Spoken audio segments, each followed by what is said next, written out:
যদি আজ রাতে তোমার জীবনের সব দরজা বন্ধ হয়ে যায়, যদি চারপাশে শুধু অন্ধকার দেখো, যদি মনে হয় তুমি একদম একা, তাহলে কি তুমি জানো তোমার কপাল যেখানে মাটিতে ছোঁয়ায় ঠিক সেখান থেকেই শুরু হতে পারে তোমার জীবনের সবচেয়ে বড় আলো?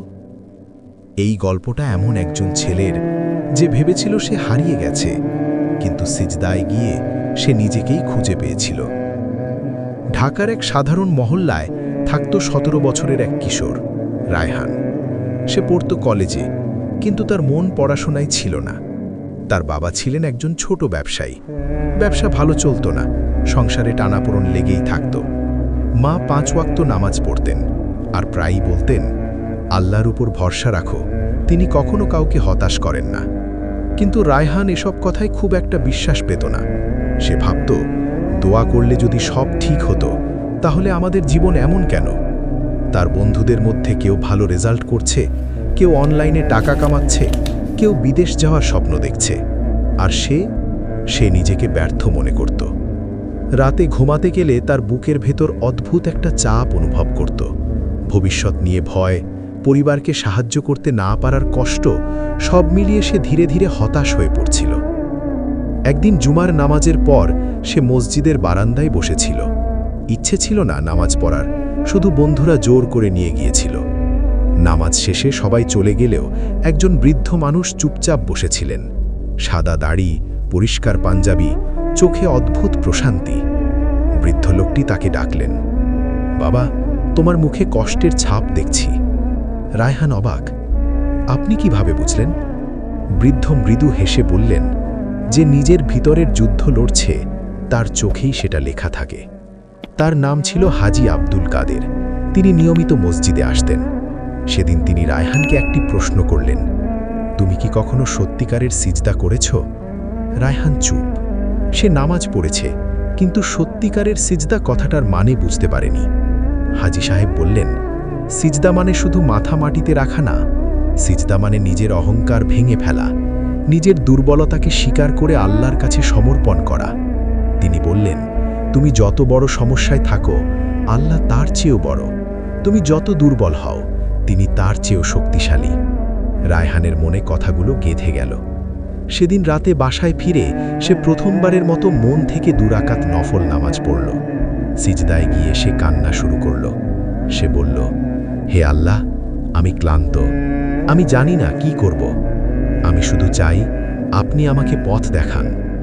সেদিন সে অনেকক্ষণ সিজদায় ছিল। মনে হচ্ছিল বুকের ভেতরের ভার যেন একটু হালকা হয়েছে। পরের দিন থেকে সে ছোট ছোট পরিবর্তন শুরু করল। ফজরের নামাজ পড়া শুরু করল, প্রতিদিন 10 মিনিট কুরআন পড়ত, পড়াশোনার জন্য নির্দিষ্ট সময় ঠিক করল, মোবাইল ব্যবহার সীমিত করল। প্রথম 1 সপ্তাহ খুব কষ্ট হলো, কিন্তু ধীরে ধীরে তার ভিতরে শৃঙ্খলা তৈরি হতে লাগল। হাজি সাহেব তাকে বলতেন, ইসলামে বড় পরিবর্তন একদিনে আসে না, প্রতিদিনের ছোট আমল বড় বরকত নিয়ে আসে। কিছুদিন পর কলেজের পরীক্ষা এলো। আগে হলে সে ভয়ে কাঁপত, এবারও নার্ভাস ছিল, কিন্তু এক নতুন শক্তি অনুভব করছিল। পরীক্ষার হলে ঢোকার আগে সে দোয়া করল, হে আল্লাহ, আমি চেষ্টা করেছি, ফল আপনার হাতে। সে বুঝতে শুরু করল, সফলতা মানে শুধু ভালো রেজাল্ট নয়, সফলতা মানে নিজের সর্বোচ্চ চেষ্টা করা। ঠিক তখনই বড় বিপদ এলো। তার বাবার ব্যবসা পুরোপুরি বন্ধ হয়ে গেল। বাসায় টাকার অভাব চরমে পৌঁছল। এক রাতে সে মাকে কাঁদতে দেখল। মা সিজদায় পড়ে দোয়া করছেন। রায়হানের বুক কেঁপে উঠল। আগের মতো হতাশ না হয়ে এবার সে সিদ্ধান্ত নিল, আমি কিছু করব। সে অনলাইনে ফ্রি কোর্স করতে শুরু করল, গ্রাফিক ডিজাইন শেখা। প্রথমে কিছুই বুঝত না, কিন্তু সে ধৈর্য ধরল। হাজি সাহেব বললেন, তাওয়াক্কুল মানে শুধু আল্লাহর উপর ভরসা না, বরং চেষ্টা করে তার উপর ফল ছেড়ে দেওয়া।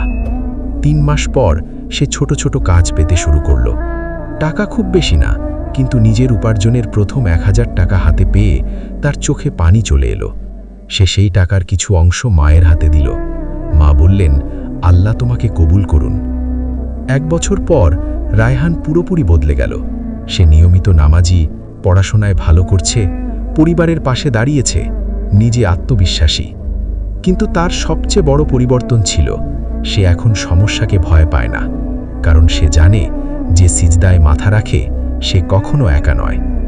একদিন মসজিদে গিয়ে সে শুনল হাজী সাহেব অসুস্থ। সে দেখতে গেল। বৃদ্ধ তাকে দেখে বললেন, বাবা, মনে রেখো, মানুষের সবচেয়ে শক্ত জায়গা তার সিজদা। কিছুদিন পর হাজী সাহেব ইন্তেকাল করলেন। রায়হান জানাজায় দাঁড়িয়ে কাঁদছিল, কিন্তু তার চোখে এবার দুর্বলতার কান্না নয়, কৃতজ্ঞতার কান্না। কয়েক বছর পর রায়হান নিজেই ছোটদের পড়াতো। তাদের বলতো, জীবনে যত অন্ধকারই আসুক, সিজদার আলো নিভে যায় না। সে বুঝেছিল, দোয়া মানুষকে বদলে দেয়, ধৈর্য শক্তি দেয়, চেষ্টা সম্মান দেয়, আর আল্লাহর উপর ভরসা মানুষকে ভেঙে পড়তে দেয় না।